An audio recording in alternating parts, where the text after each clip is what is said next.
Hi, Mark. Mark. Hi, Mark. Mark. Hey, Mark Howley. The Mark Howley Show. How did you do it and why? Why the fuck are we here, right? It's not just to talk about all this bullshit. No. And no, not at all. Not at all. We're going to talk about just some business stuff. And basically with Andy, we're going to kind of move through all these tiny businesses up through ones that are maybe, a little more substantial, but not like, freaking traded companies and all that. We're not going to get that flipped out. No. But we're going to try and get into some basics that I think a lot of folk out there don't know. But Andy, what gives us faith in your input? Like, what do you know? Is this the cue where I'm supposed to tell you about my background? Yeah. You're supposed. Come on, you're fucking up the flow. Okay, so I like Mark had a very similar education, although I actually passed sometimes, up through the age of 22 or something, because we both went to the similar education, small liberal arts colleges, blah, blah, blah. And then after that, there was a sudden break. Mark took the road less traveled. To rehab. And I was a good boy. I read the "What Are You Supposed to Do as You're Getting Through Your 20s" book, and I did that stuff. Okay. So I after I finished college, I went and I got a degree at a very fancy business school in Philadelphia called the Wharton School. And if you go there, people think you're smart for the rest of your life. Whoa. In fact, what you did well on a test when you were 21. And really, that's about all it means. But anyway, so I went there, and then after that, and I'm not going to contrast this to what you were doing at this age, but I then went to work for one of these enormous accounting firms called KPMG. There's only 4 of them in the world, and I spent 7 or 8 years at one of them. And that means was that a fun company, like yucking it up and having like company picnics? It's like anywhere else. You end up with friends, and the company as a whole was thousands of employees, and they're not all great, but I end up with a small group of people that I work with, and it was fun. Yeah. So why'd you leave? Those big places like that are sort of political cesspools, and you end up just having a lot of things that don't make sense when you look back at them, but at the time they're very dramatic, and this person is doing this and that person's doing this, and I got to leave and I got to move on, and that's what happened. And I think in those giant accounting firms and consulting firms, you end up having probably way more alumni than you do employees, because that's what they do. There's just a lot of churn. So I moved on. And for new people who are looking at more business on the smaller scale, we hear people talking about all these different things and what they're going to get done and blah, blah, blah, blah, blah. But the first one that I run into a lot is, Joe and Susie came up with this really cool idea, or, came up with a new part that everybody's going to need. And they're eager as hell to get into it. But the problem is they don't have any money.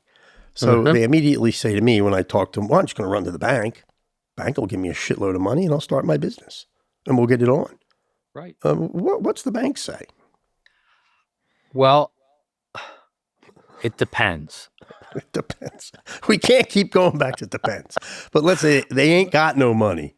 Well, the bank is obviously the bank's biggest concern is that they're going to get paid and they're going to get their money back. Yep. So, what's a great idea what were their names again? Joe and Susie? Joe and Susie, I think. What is a great idea to them, the bank's not going to give you money because you have a great idea. They want to make sure they're going to get paid back. So if it's as simple as Joe and Susie have a great idea, the bank's going to say, okay, how much money do you need? And let's say Joe and Susie did the right thing and they made up a business plan, and I'm going to need whatever, $1 million to get this thing off the ground. Let's cut it short, 100,000. It's 100,000. The bank is probably going to say, Well, you're not going to need 100,000. You're going to need way more than that, because whatever Mm-hmm. you think in the beginning, you end up needing more. Okay. And they're also going to say, hey, Joe, hey, Susie, that's a great idea, but if it goes bad, I want to get my money back. And then they're Mm-hmm. going to make you sign over your house, your Which you may not whatever, have any equity in. which you may not have any equity in. Yeah. So if you were someone who didn't have a track record and didn't have, let's say a parent or close friends or somebody who'd sign for you, or you don't have assets to pledge, it's very, very difficult. I mean, they're going to say no. I mean, in enough The words. chances are they're going to say no. Okay. Yeah. Now, But go ahead. so if you go in and the bank says no, Mm-hmm. and you say, well, I'll have to get the money from somebody else. And then you're going to enter the world of, equity providers, meaning it's What's not a equity? bank. They don't expect to get their money back right away. That's what equity is. So that meaning That's I got that's Joe right. and Susie, and now we got third party coming in who's saying, you don't have anything, like if the damn thing falls apart, okay, so I take your car, but you don't have like a freaking farm that is fully paid for that I could just say, hey, now I own the farm. No. Those people are going to once again say somehow, I just jumped in for 50%. And so let's understand that is not a bank. That's somebody who's saying, here's $100,000 and I want it back, but I own half of it or whatever the hell it is. That's correct. Yeah. Mm-hmm. And they'll usually, those people, those equity providers, and they come in all different stripes. There's, some who behave kind of like a bank. There's some who behave very much like loan sharks or whatever, and some who will say, I'll give you some money, but I want 50% of the company. And if you don't start giving me my money back soon, then it's going to inch up to 60% and 70%. And, Mm-hmm. I'm going to slowly take it over, or I'm going to throw you out, or they're going to have all kinds of ways to protect themselves. Mm-hmm. And it's a very slippery slope when you're starting a new business, particularly if it's a small one. Mm-hmm. And then let's say, as I well know, once you leave the bank, effectively the interest rates are going up. People are going to say, hey, it's like a credit card. Eventually, you're just riskier and riskier. That's right.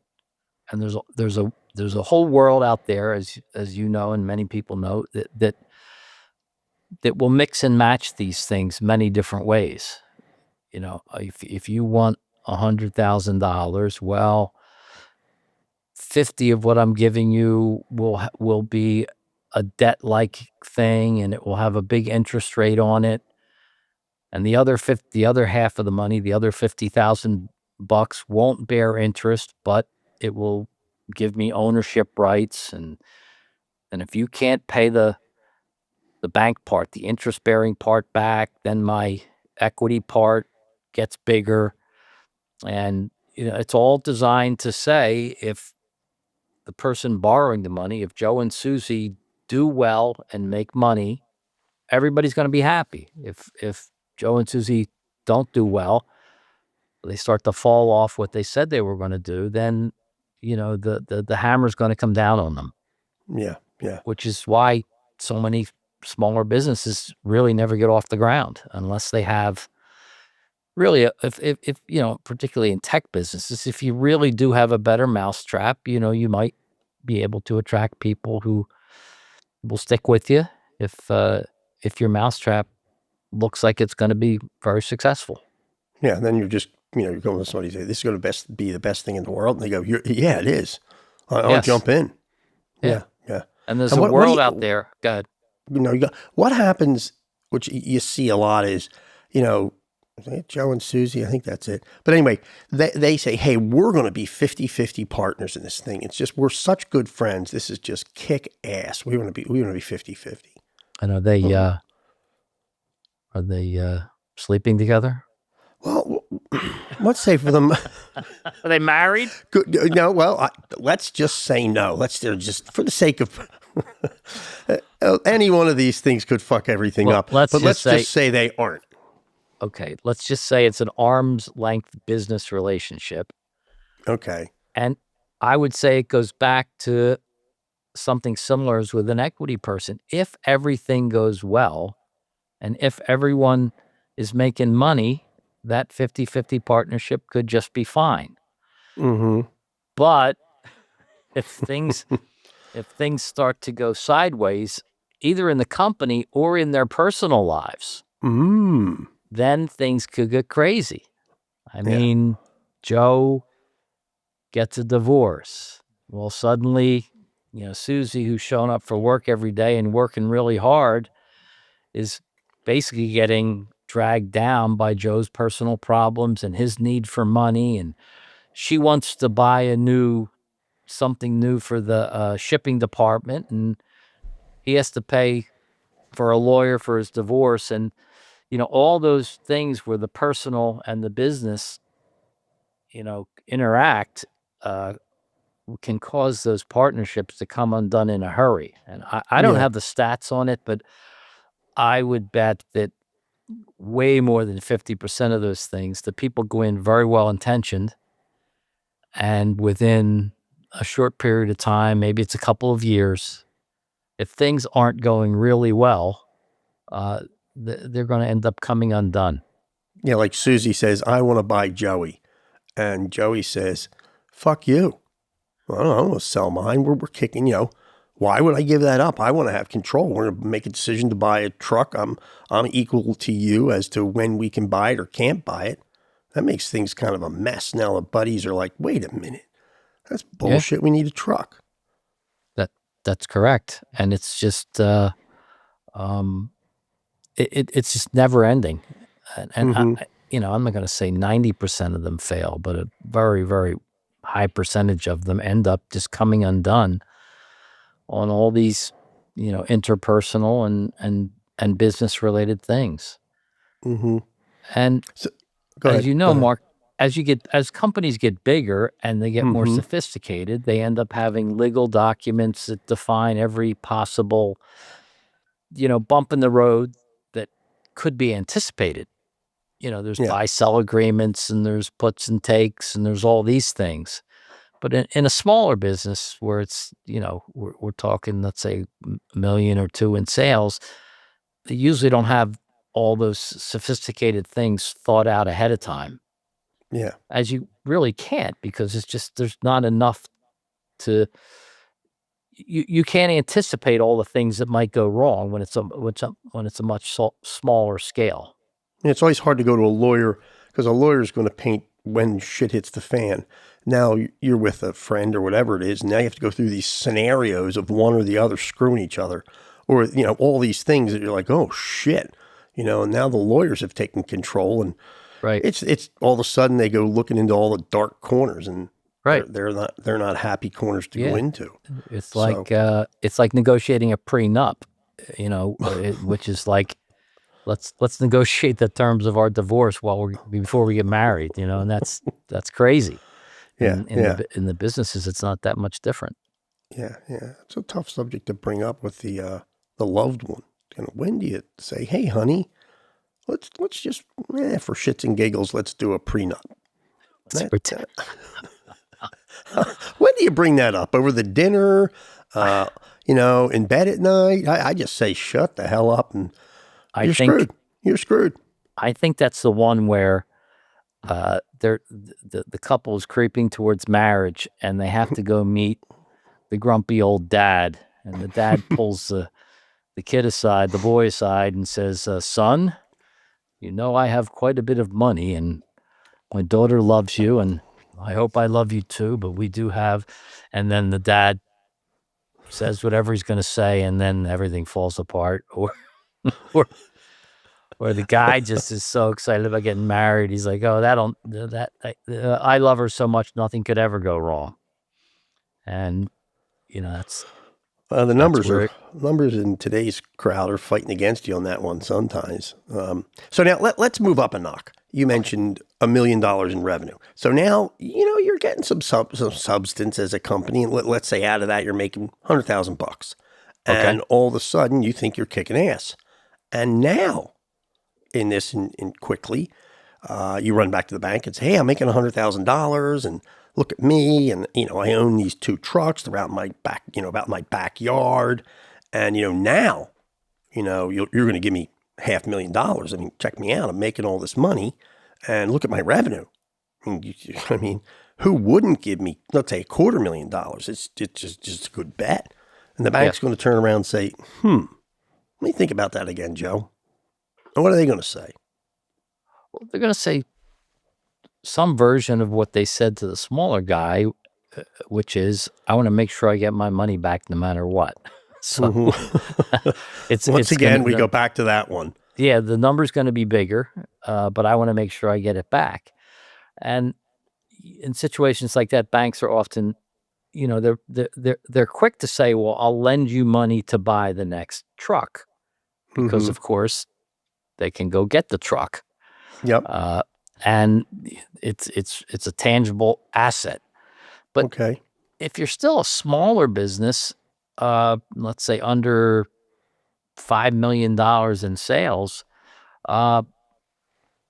they're probably going to want to have some assets to look to, have something. Do you own the building? Can I give a mortgage against the building? Or do you own a bunch of equipment? Or like loaning on a home. They come grab a home. It's very similar to that. Now, if you get a track record where you are in fact kicking out, let's say, a couple $100,000 a year, and the bank trusts that you really are, and they're going to have to look at a bunch of by kicking out, stuff. Just so we get that clear, meaning make money at the end of the 2 million, whatever the hell it is, in your banks, a couple $100,000.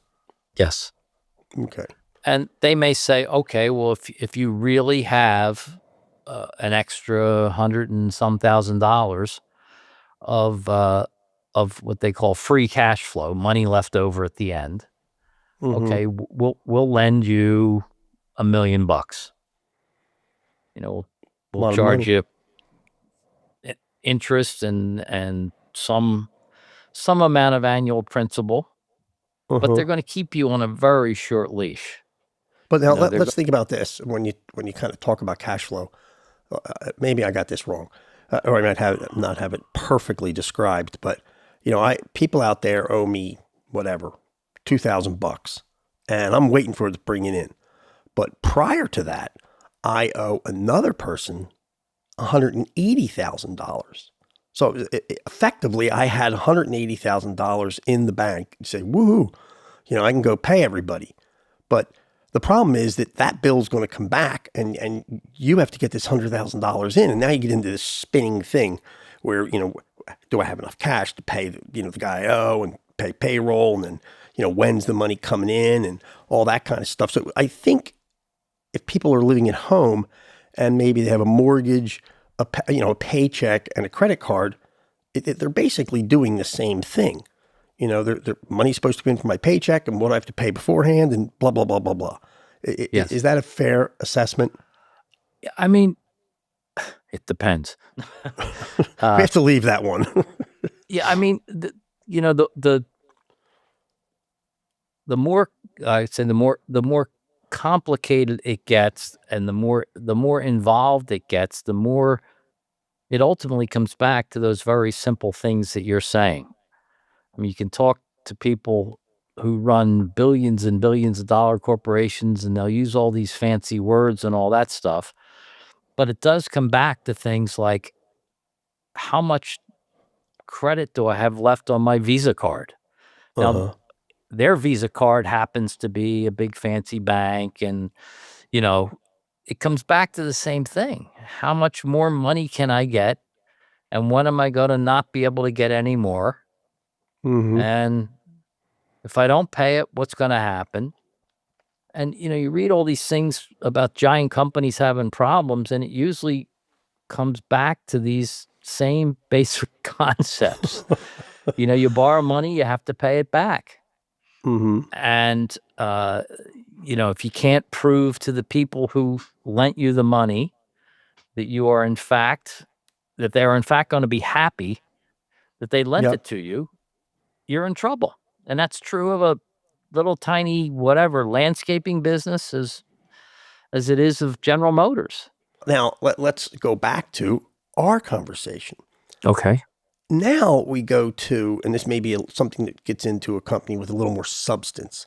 Let's say you're 15 million bucks, and now you're thinking, and I'm making $500,000, and you're thinking, should I go and like create a board? Or like, and somebody comes along and says, well, if you have a board, you better define the company and properly document it.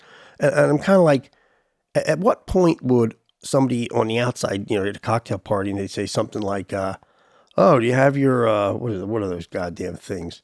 The, statement of what your business, what's the word again, Andy? Articles of incorporation. Yeah, Or things article like of that. incorporation and this, that, and the other thing. And you got to have a board, and you should be meeting every quarter and, Yeah, saying, oh, we're right. doing okay. What would be roughly, I mean, would you say at that size, hey, you better be starting to think about this shit? I don't want to put a dollar number on it, but I mean, once you get above, just use employees, once you get above maybe 10, 20 employees, Mm-hmm.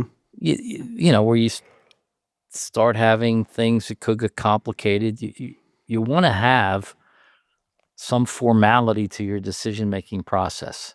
Now, Mm-hmm. in a company of that size, let's say we're talking 20, 30, 40 employees, the reality is that the president and the owner is making all the Yep. decisions. Yep.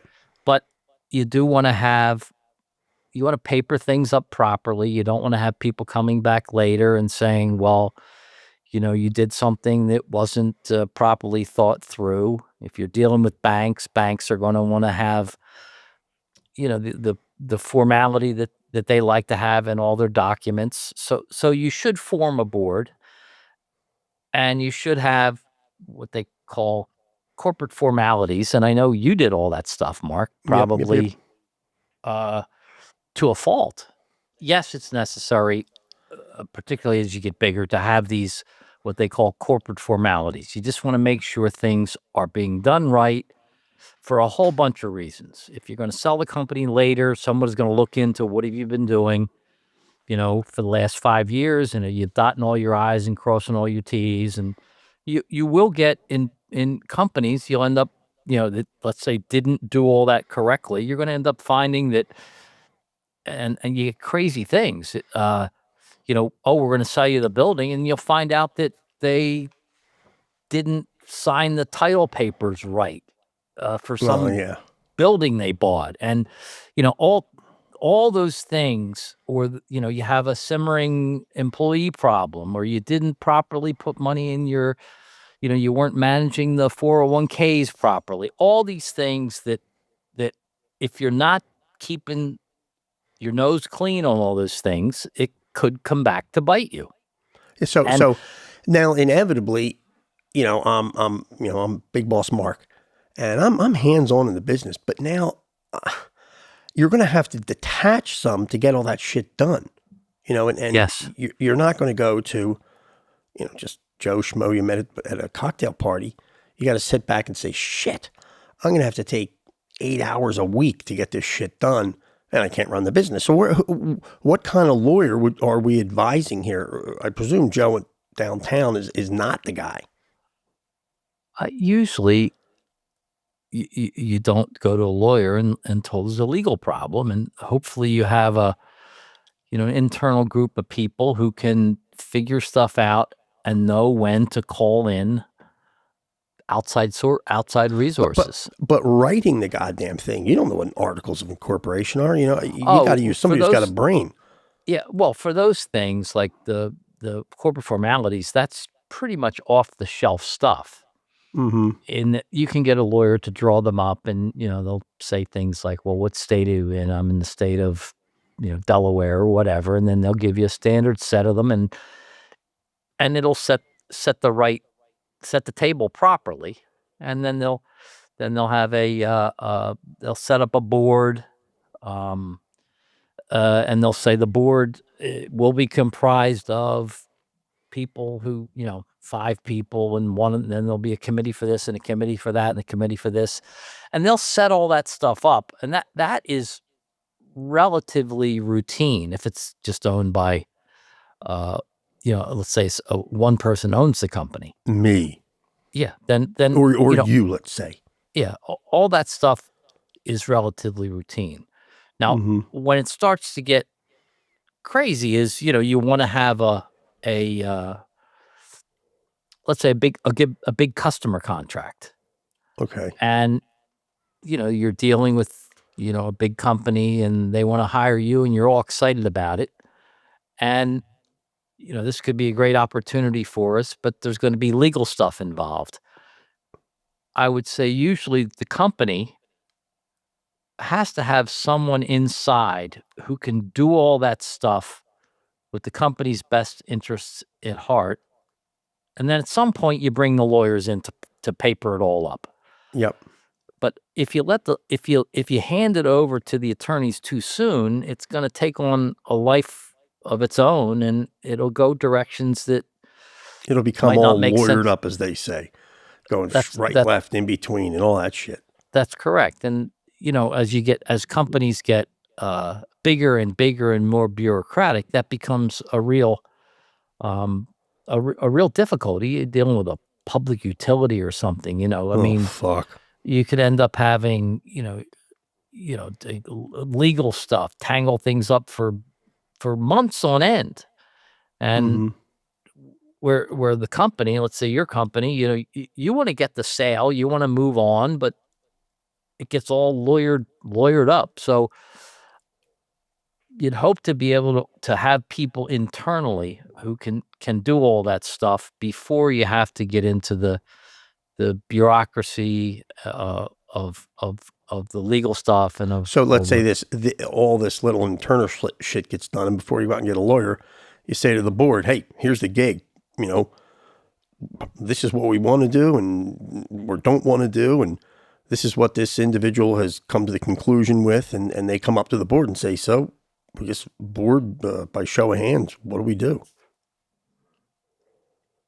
Yeah, they do that, but a lot of these things, the more complicated they get, as I said before, the more simple they get. They go back to real basics. The boss, and let's say that's Mark. And you have My name's Mark. Mark. Yes, that's Mark. Has you got a bunch of people working for you, and something complicated is coming up, and it's like the kid comes up and says to the dad, we got to buy a bunch of new bikes. And you're like, why? Well, they're broken. Steal a couple. They really broke. First of all, now, how many do you need? Can't you fix the broken ones? Now, hopefully you, the kid, the dad, the boss, I'm the dad, has somebody who's working for them who can figure it all out. And you do you need a new bike? Can you fix 3 of them? Blah, blah, blah, blah, blah. And that might be your vice president of operations. Now, in bigger companies, it's, we need to build a new plant. We need to do this. And the boss isn't going to get into every little detail. But ultimately, he's going to hopefully have somebody who's going to say to him, yeah, we figured all that stuff out. We looked into all that. They don't really need new bikes. As a matter of fact, 3 of the kids are getting their license soon, and we're probably going to be able to only need 7 bikes, but we're going to need 2 new cars. Yeah, wait a minute. I'm 15. I got to cut me in on a ride.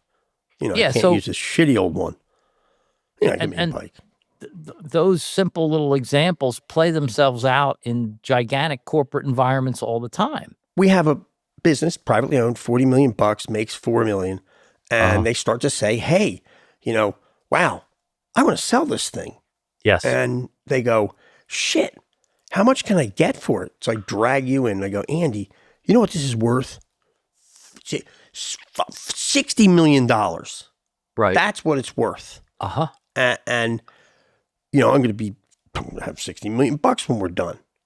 And then Yes. somebody comes along and says, I don't know about that, Mark.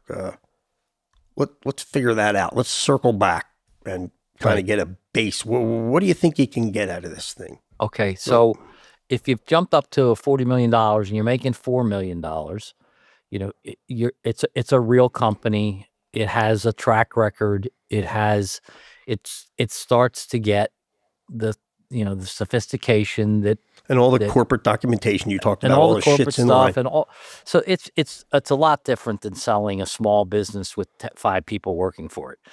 And you start at that point to drift into the realm of the fancy rules that people have to sell businesses. For example, if you said to me, I have a $40 million business and it makes 4 million, and they have little acronyms for it, EBITDA or whatever. But let's say it makes $4 million a year. It's $40 million.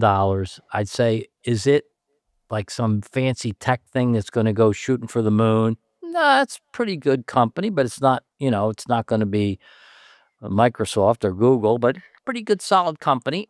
I would, off the top of my head, I'd say you'll probably get five or six times.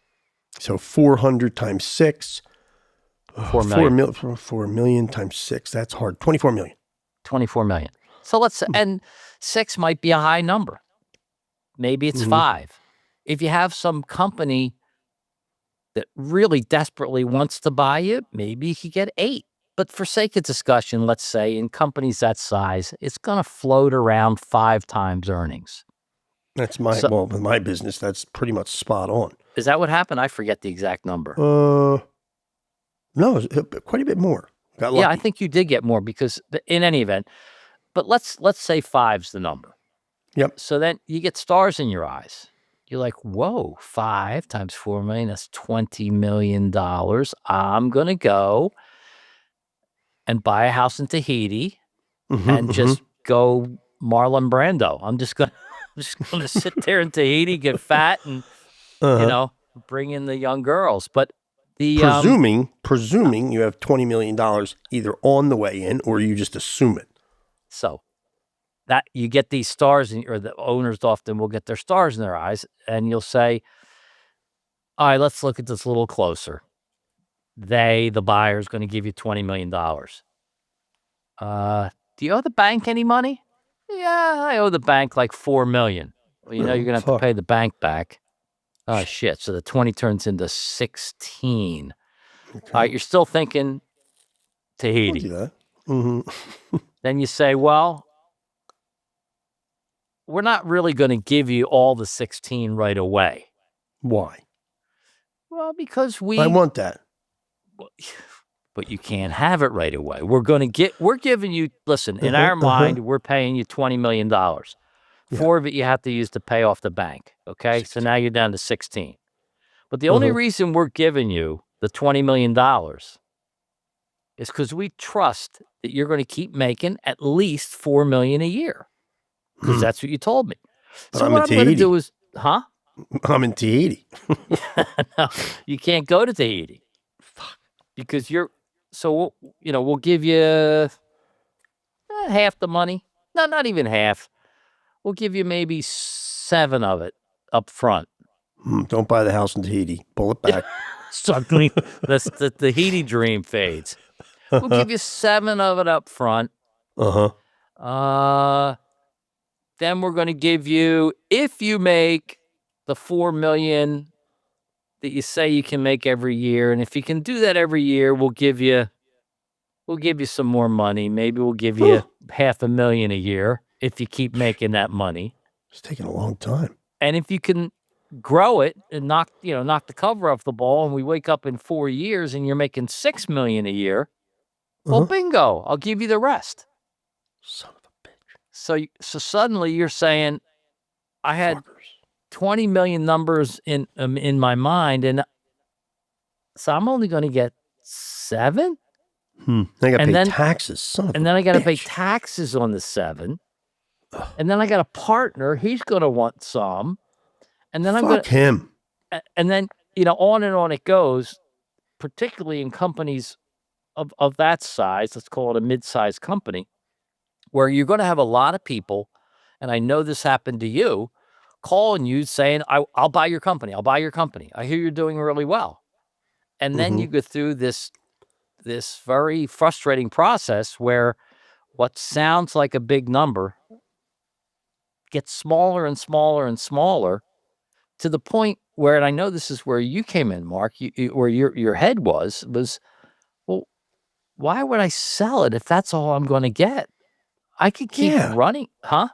Yeah. Go ahead. So, they want me to stick around.